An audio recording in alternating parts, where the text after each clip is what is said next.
Hello, and welcome back to Rise and Reach, Helping the Helpers. I'm Catie J. Craig, your host. Today, we are honored to have Bishop Chrispin from Mapulanga, Western Zambia, joining us. As the founder and the executive director of Lift Up Lives, Bishop Chrispin is a catalyst for change. He's empowering vulnerable children, youths, women, and people with disabilities in rural Zambia through strategic partnerships and other efforts. His work is transforming lives and communities across Zambia. Let's dive into his inspiring journey and learn how we all can drive positive impact from this man's wonderful example. Pastor Chrispin, can you tell us a little bit about yourself? Tell us about your family and where you came from originally. Are you originally from this area? Okay, thank you so much. I'm so glad to have me here. To start with, my name is Bishop Mapulanga Chrispin. I serve under God of Wonders Assemblies. I am the founder and executive director of Lift Up Lives Foundation. I'm the firstborn in the family of 5. To my mother's side, we are 3. My father's side, we are 3. So I stand in between the two families. I'm a father of 4, and I'm married to my beautiful wife, who is Esther Katambi. Unfortunately, she's not with me here. She's on maternity leave. You would have seen her. Just to give a brief of my journey, Chrispin is coming from a poor background. I was born in Mapulanga district, where I'm currently right now, just some few meters from where I am. That's where my hospital where I was born from is. That is Mapulanga District General Hospital. So I went to Kanyampa Primary School, which is also near the place. From Kanyampa Primary School, I went to Lunga Day Secondary School. Then from Lunga Day Secondary School, by the special grace of God, I went to college, where I did my diploma in teaching, secondary education. By the special grace of God again, I also did my bachelor's degree in secondary education. Currently, I'm pursuing my master's with Mulungushi University, where I'm pursuing a master's in civic education and transformative leadership. So my background, as I said, I'm coming from in between two families. I've been brought up by a single mother. My mother, she got pregnant when she was in school. And by then, that is 1990, I think that was the end of our education. And that was also the end of my father's education. So, mom, they never got married with dad. So I was with my mother from my childhood, from grade 1 to grade 8. That's when I began to learn about my father's relatives. Then from that period, I've been supported by my mother, who was going to sell. She will get meal and package into a small paper. Then she'll be selling on the street to see that she put food on the table for me and also to support my education. At times, my mother would cover long distances in search of groundnuts. So that when she gets groundnuts, she will come and start selling on the street. All that was to see that I'm supported. I have something that can make me go to school. So after my primary education, then secondary education, before even secondary education, things were hard at one time where I almost stopped school. But by the grace of God, through one man of God by the name of Pastor John Cash, who came in, I was helped. They paid for me my school fees. By then we were paying a 40 kwacha. It was difficult for my mother to raise that one. But through that man of God, it was paid for me. I was able to continue my school. And also myself, I would go for pieceworks. Also, I was selling sweets. You get some sweets, then you start selling on the street just to see that you have soap. Then after that, when I went for my secondary education, I remember very well when I was in grade 10, that was term 2. It was really hard for me. By then we were paying school fees was 105 at Lungade High School. So that day we were chased out of class, those who did not pay school fees. Now because I had passion for education, I never wanted to go back home. So what I did, I went to see the deputy head who was in the office. When I entered the office, I was welcomed. Then I requested to talk to her and I was given audience. So my story was that, Madam, I also want to sit in the chair you are sitting. I also want to be like you one day. But right now, I don't have money and my mother cannot afford. So sending me back home, it is sending me to poverty. So I'm begging you, please, please, please, would you make me your slave so that you will pay for me school fees from your pocket? I continue learning. Mentioning the word slave, this was a teacher, a teacher of history. So mentioning a word slave to a mother, it was painful for her. What I saw in my deputy head that day was, she was disturbed. I saw tears dropping from her face. And she told me, Mapulanga, can you walk out? You can't tell me to make you my slave. You are just like my children. Then I was told to go out. I went out. By the special grace of God, I wasn't chased from school. I continued.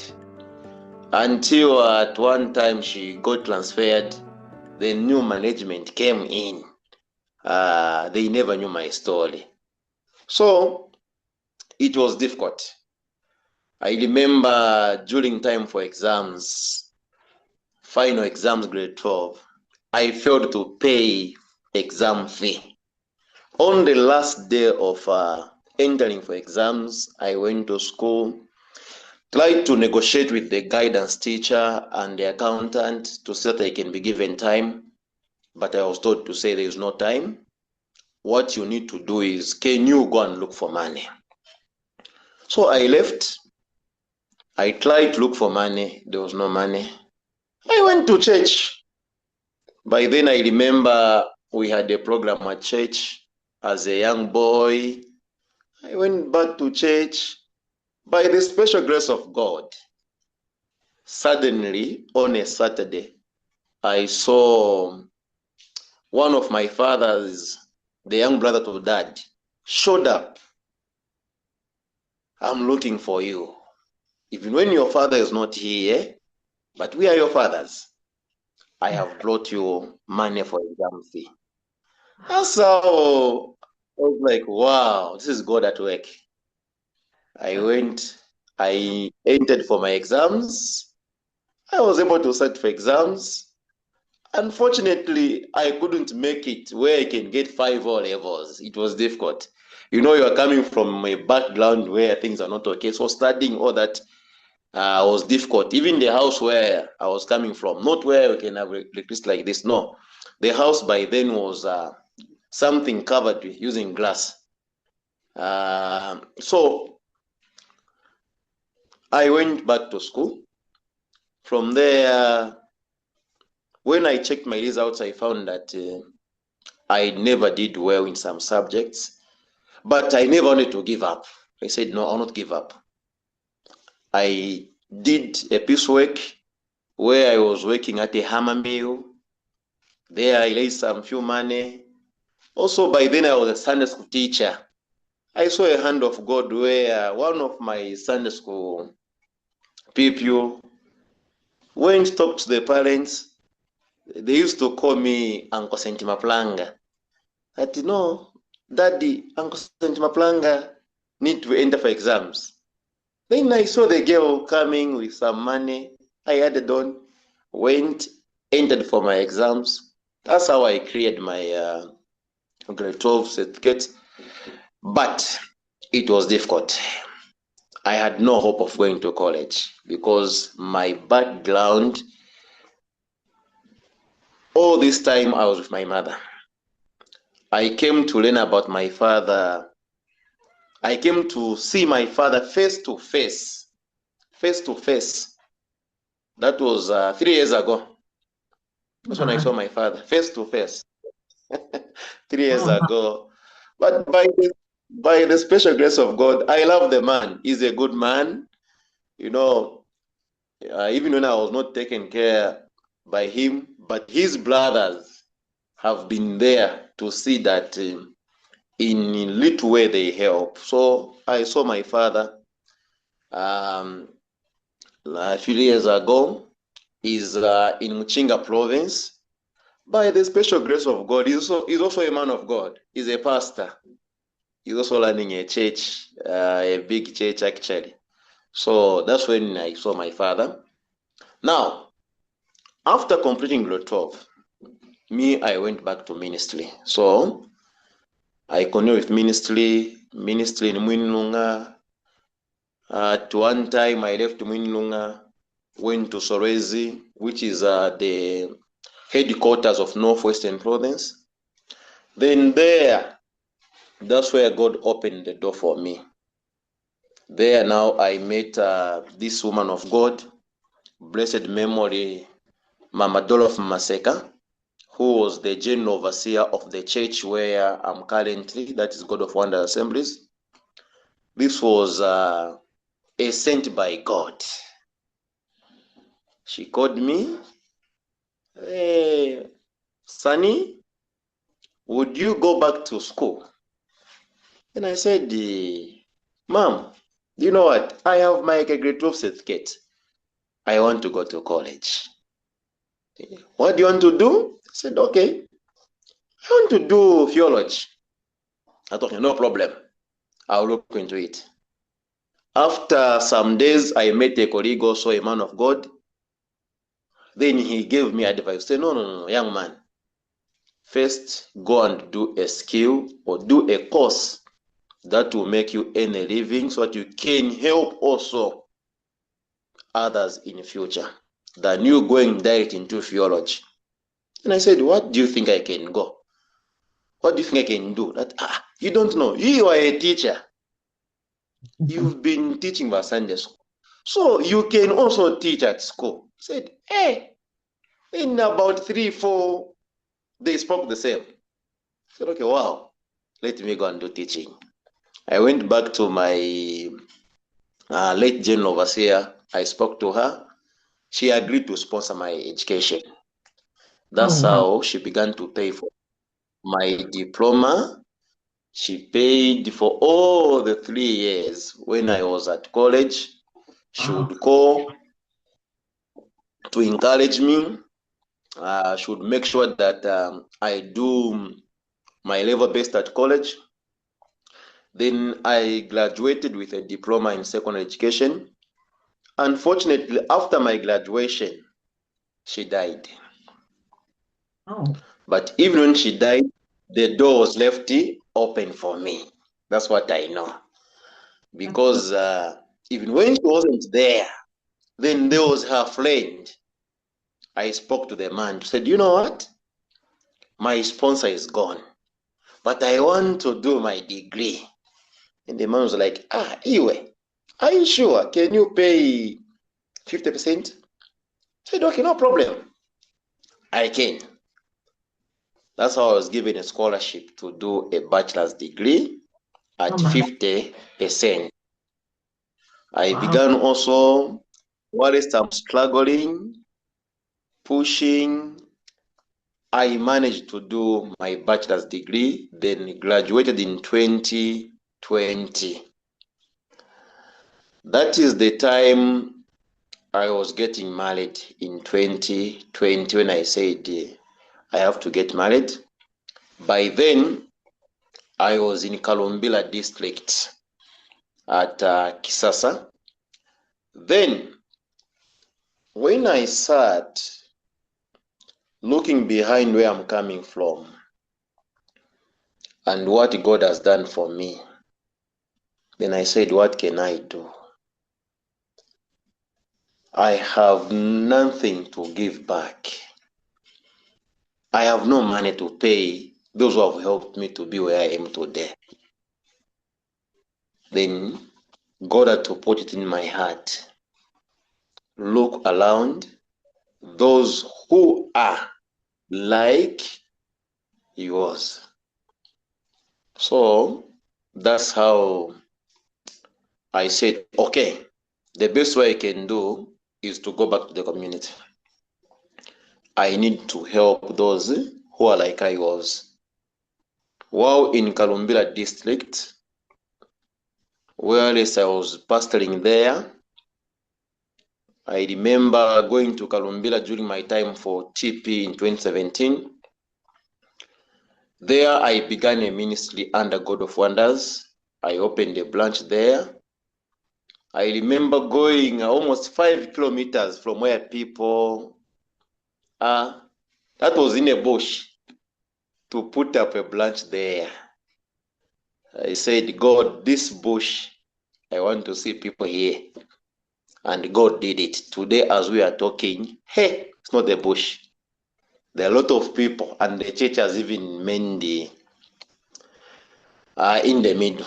So there, whilst I was doing ministry, I would identify people. That's how I said, okay, I'll start an organization. How do I start this organization? I began a school called the Charles Legas Academy. I went, enrolled 5 children. Then among those children, 1 was paying. The 4 were not paying.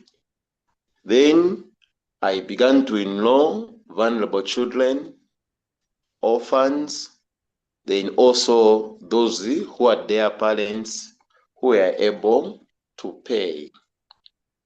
From there, as I kept on learning, then we said, now let's establish an organization. That's how I first, Lift Up Life Foundation was first known as Christian Development Initiative Center. That was the first name. Yes.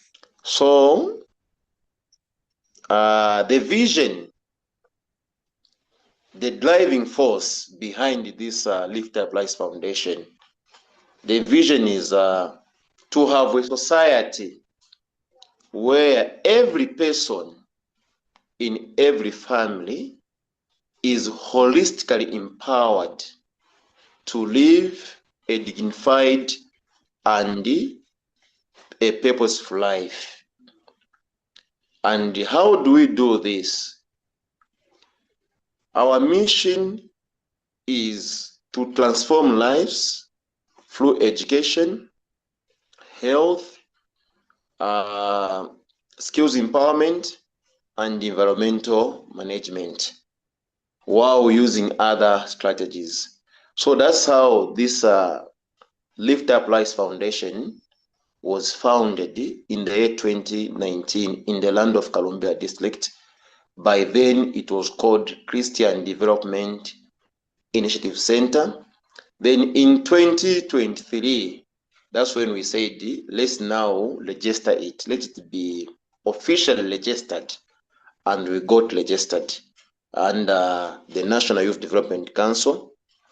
So as we talk right now, we are running a registered organization. That's a few. Thank you.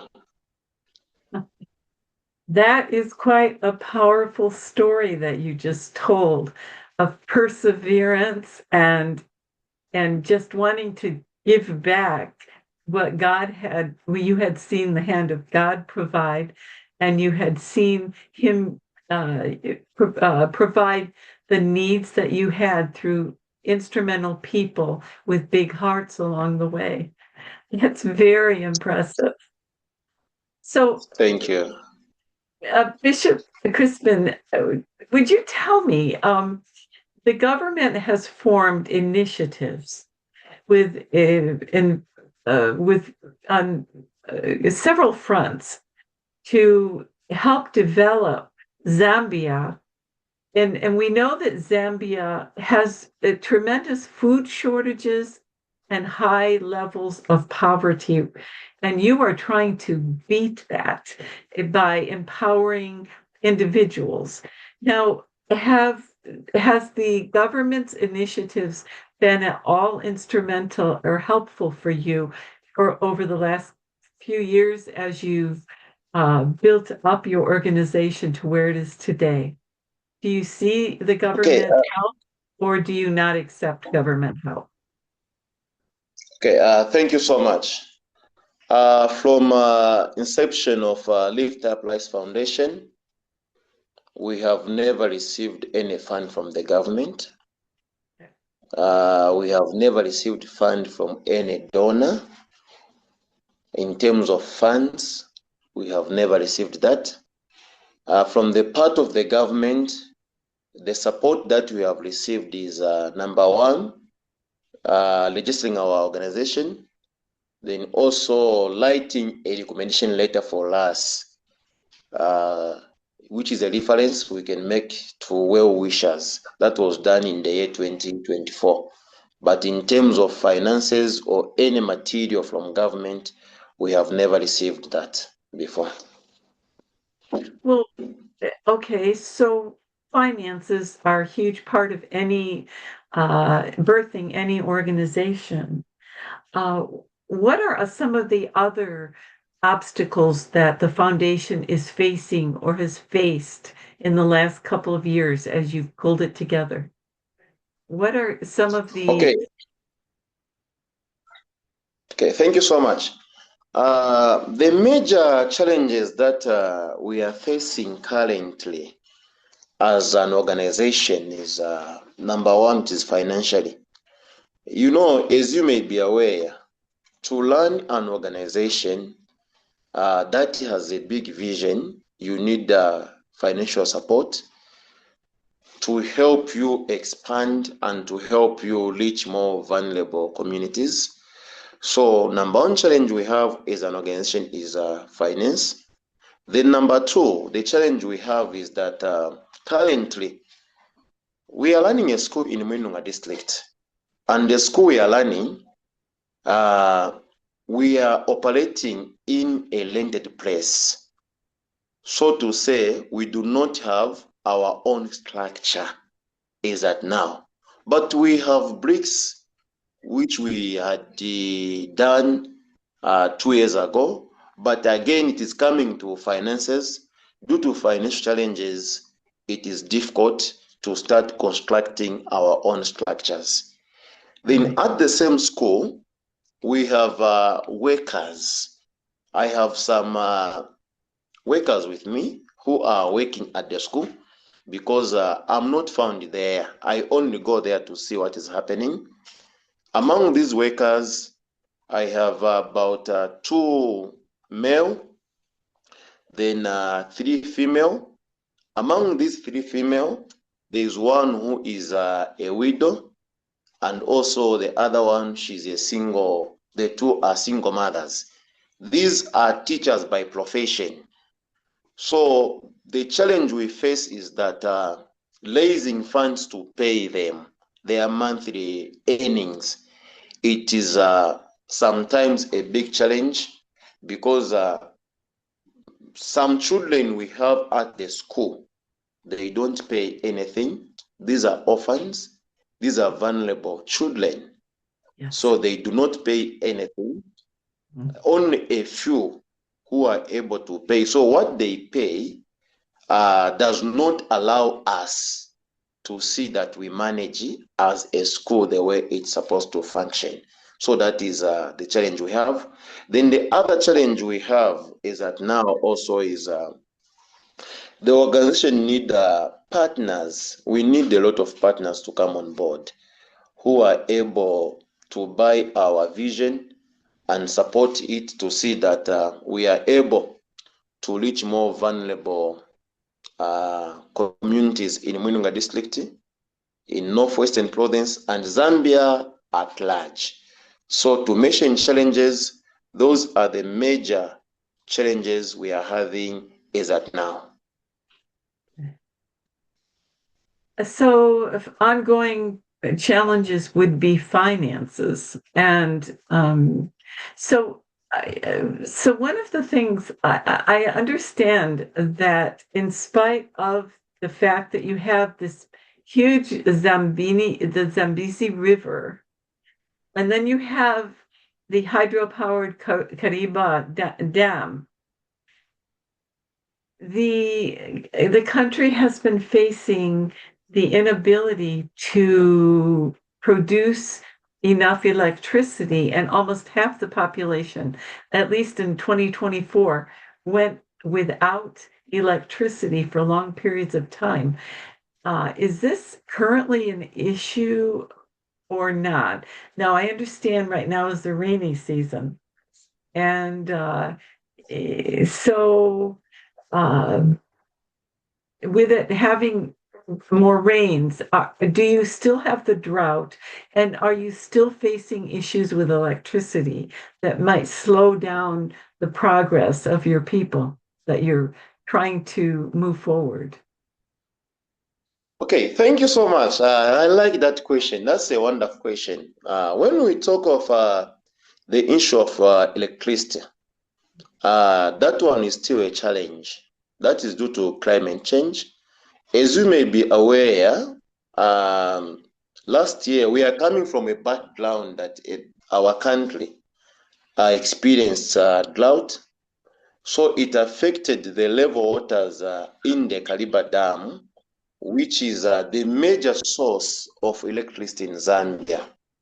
So what is happening now is that in some areas, there is shortage of electricity even as we are talking. But in some areas, you are given electricity, then at some time it is being switched off, at some time it is switched on. So to help the situation, what the government and the people, what they're encouraging is to see that we divert from depending on water or on Kariba, but we try to depend also on energy. That's talking of solar. So as an organization, also we have that challenge because we need electricity at the center. But when power is being cut off, it means that you will not function very well. So going forward, our prayer is that if we have energy power where we can have solars, I think that can be able to help. So the issue of electricity is still a challenge. And also in some areas, the district is big. It's not every area that has electricity. We still have our people in rural areas who do not have electricity. Pastor, in addition to electrical issues, you're a well-positioned country being next to the Congo and transportation routes to take materials. You're a country rich in minerals. And so jobs are starting to open. The gold mine that was just opened in 2024 is providing jobs. You're known for your copper in your country, high in minerals present that are present. But this is just being investigated and explored in the last few years. Now, you also have problems with the roads. The roads are in horrible condition in Zambia, but from what I understand. Do you see your organization being able to not only to use this situation that is a negative situation to eventually provide skilled labor to help change the situation with the transportation routes within the country to better serve these new new mineral uh, exploration possibilities? Do you see your education goals being able to, and vocational skills, uh, giving vocational skills to your people? Do you see all this coming together as a positive for your organization? Wow, thank you so much. When we talk of load network, Mhm. currently, just our neighbor district here, I think people have been cut off. There is no proper loads there. If you want to go to claim, so you join to Angola there, we still have poor load network. So as an organization, we feel, or what we see, what we desire is that our people have proper load networks that can be able to make them move fast, and also where there is proper load network, it also enhances business. But due to poor load network, it is difficult for people to do business and to move on time. So as an organization, what we feel or what we see is that with resources, we intend to start training people to come on board and see how we can also help the situation in some areas where we can be able to maintain some loads, especially, for instance, we have experienced some flood in some areas. You find that a bridge has been taken away and there's a school there. So these children are affected. The women are affected. They can't cross. So as an organization, we see that as a challenge. So with resources, we have to be there. Where there is no bridge, we help to put a bridge there so that our children can continue to access education, so that the women who are on maternity can be able to access the clinics. But due to lack of finances, it is quite difficult for us to come on board to help such situations, because it is happening. We have some children who are not going to school. Reason being, the bridge was washed by the rains, and waiting on government. Yes, the government of the Republic of Zambia, under the leadership of our president, they are doing their level best to see that they help to lift lives of people. But they also need support from us, like an organization. So what we're trying to say is that poor load network is really a challenge because it is affecting a lot of things to move. Okay. All right. Well, springing off of that, what strategic partnerships with other like-minded organizations have you formed, alliances that you can work together to help each other? Maybe some of you lack the financials, but I understand that you have formed some alliances. Would you like to elaborate on any of those? Okay, thank you so much. Currently, as Lift Up Lives Foundation, like in Zambia, we are working in partnership with two organizations. These organizations also, they are still minor organizations like ours. We are all into the same. They offer skills and education. We also offer skills and education. So these are the organizations that we are working with. We recommend each other. Then on international level, currently by the special grace of God, we are in connection with Tools for Change, that is in Netherlands. They came on the board to help with some tools like computers, also sewing machines and carpentry tools, which are able to train at least a class of 10 or 20 in a day. And we received those machines in 2024. Those machines have really helped us. And that's what we are using to see that we help to equip a vulnerable child. We help to equip that youth. We help to equip that woman who is like my mother. We help to equip that disabled child with a skill. So at international level, we are in good connection with Tools for Change. Not It's only great. Tools for Change,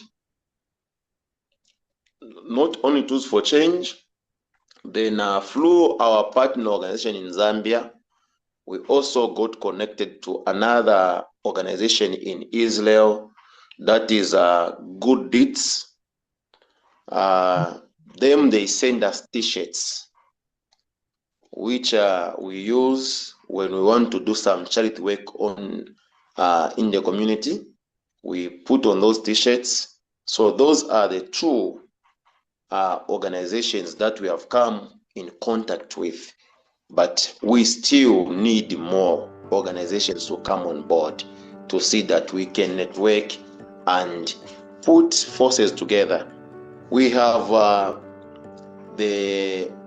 I would say, to our side, we have the human resource capacity we have, but coming to material and financial, we have challenges.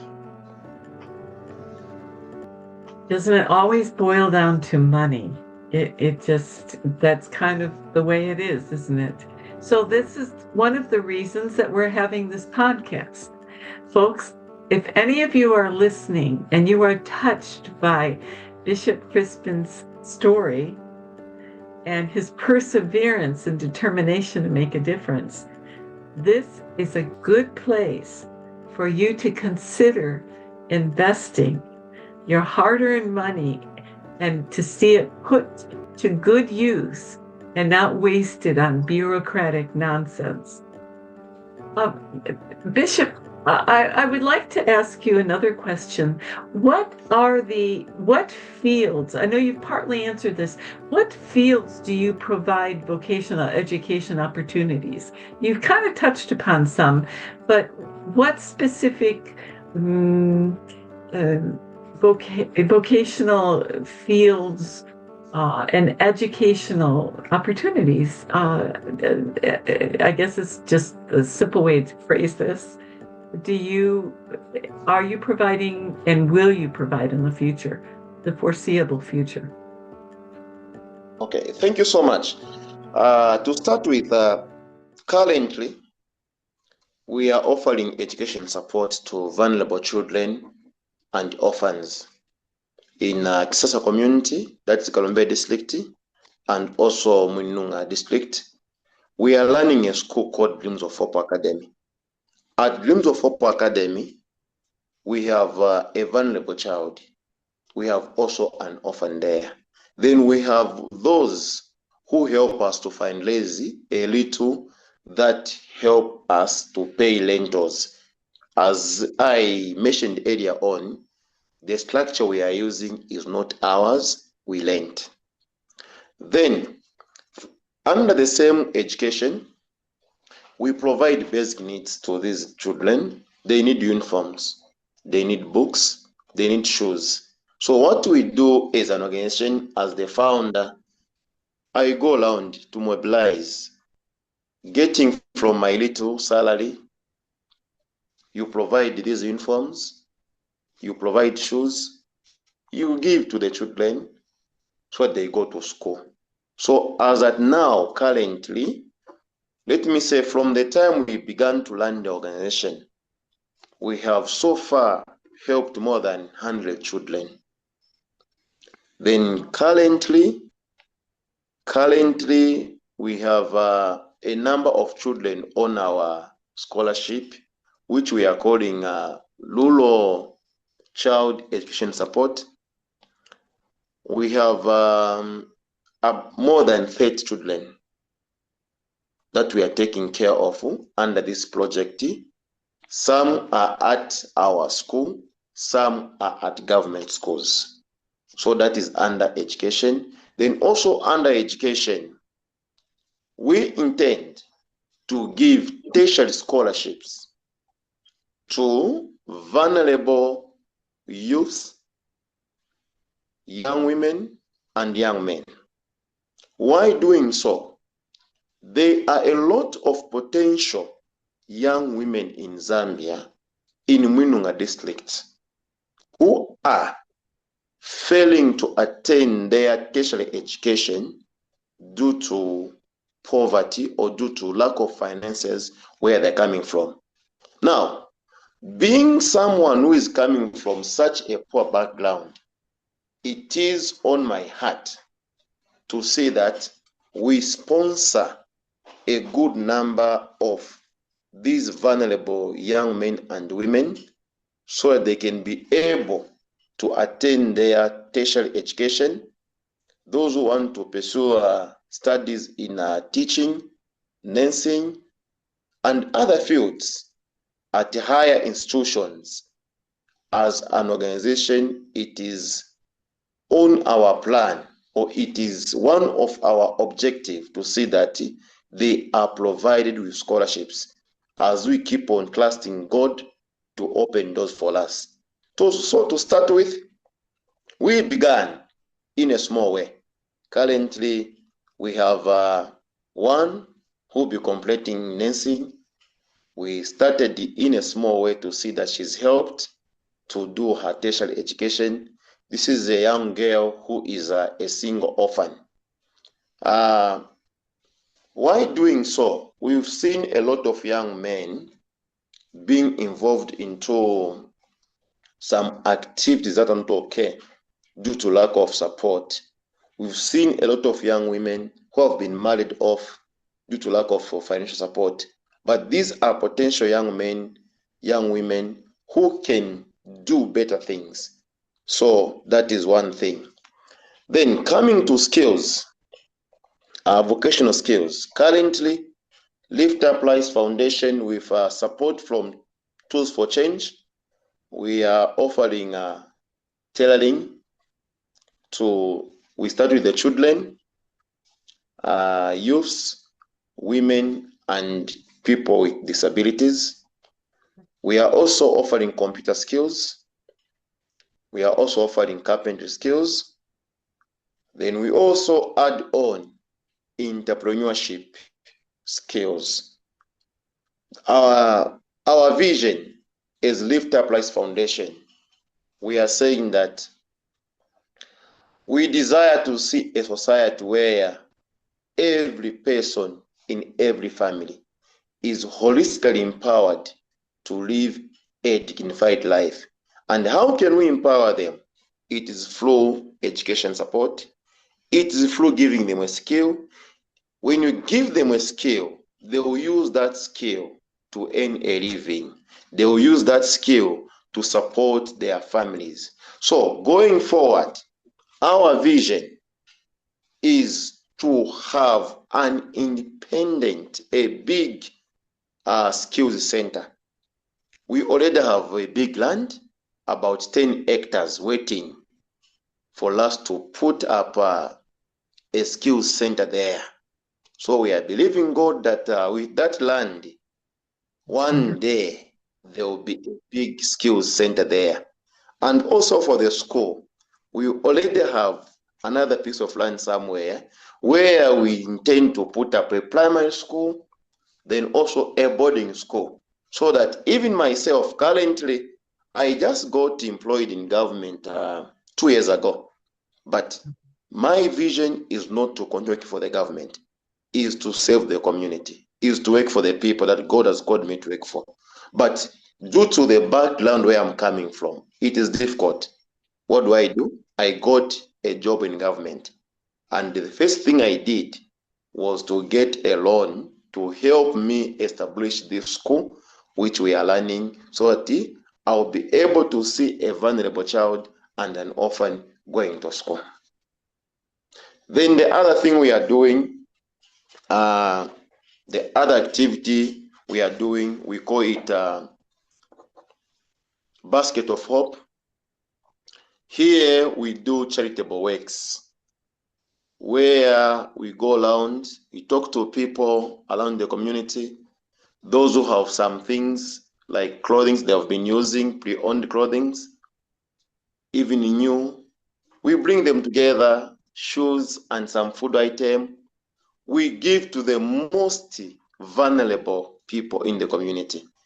Just last year, we were able to give food to the patients at Mwinunga District Hospital. This was to see that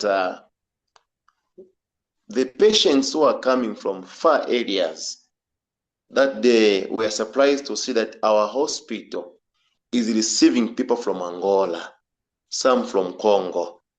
That day they were in the hospital. Now imagine someone coming from Congo, from Angola. They don't have a relative in Zambia. But that day when little Mimi was given to them, with time I'll share the video, you will see how people were thanking God for that little gift. So through this initiative, we intend to reach to as many as we can, because we believe that a lot of people out there, they are languishing in poverty. We have people in our rural areas. Imagine a child is sleeping without covering. So such situations, me coming from such a background, I believe that if God did it for me, even another person, it can be done. Bishop, you have said a mouthful. And folks, if you have followed Bishop Chrispin's story, his efforts, the ongoing expanding efforts, you know that this is a very opportune time to invest in other people's lives. If you are feeling a nudge to do something with extra funds that you have that will make a difference in people's lives, and the money will go straight to where it's needed. Yes. Don't hesitate. Do it now. The phone number to Lift Up Lives Foundation is 260-967-617-303. That is 260-967-617-303. Or you can email Bishop Chrispin at info, INFOR, Lift Up Lives. That's INFOR, Lift Up Lives F at gmail.com. You can also go to the website, liftuplivesfoundation.org. That's liftup, Lift Up Lives, sorry, liftuplivesfoundation.org for information on this up and coming organization with a great vision, folks. You can also drop Bishop Chrispin a note of encouragement or send your funds directly to Lift Up Lives Foundation, Post Office Box 160083 in Mwinilunga, that's MWINILUNGA 16. I believe that's the complete address from what I know. And I'm going to put this up as I do any podcast that I have, so you know how to reach this gentleman that is doing what he has promised to do for those he has promised to serve in faith with the help of God. Now, to my listeners, I ask this question: what are you doing to make a difference in your community? If not, then will you consider this Zambian leader's example to inspire you how to be an instrument for change where you are in the present? Put it off. You have got the capability, no matter what your situation, as long as you are breathing and alive, you've got the potential to make a change, a God-given change for your purpose, to discover why you were born, to follow what God has for you to do. So I want to thank you, Bishop Chrispin, for coming and being on this podcast. Thank you for your time. Thank you so much for having me. Do you have anything to add, Bishop Chrispin Mapulanga, to what we've already said before we sign off? Okay, thank you so much. I just want to take this opportunity to thank you for hosting me, and also to appreciate all our dear listeners. This is God's doing. We just want to take this opportunity to call upon those who feel it on their heart that they are able to reach to a vulnerable child, to reach to someone who is in need, that we are there ready to partner with you. And we want to assure you that every resource that may be sent to us, we will go to the intended purpose. It will be utilized as it is intended. And a report will be given to you on every time you need it. Or you may wish to sponsor a child, one child. You can partner through us. We connect you to a child. You send the support to that child. We'll be so grateful. We'll be so humble to work with you. Are you a missionary? Come through Lift Up Lives Foundation. We can work together to train also church leaders in church management, in development studies, and other programs. Thank you so much. God bless you all. Thank you. Thank you so much. Transparency and accountability in organizations today is so important to us who want to donate and make a difference. And you've heard it. Amen. You've heard it here. That is his commitment to you. Well, I want to thank you for visiting with us today at Rise and Reach, helping the helpers. Be sure to come again and hear other inspiring leaders committed to being God's vehicles for influence and change. This is Catie Craig, your host, signing off until next time.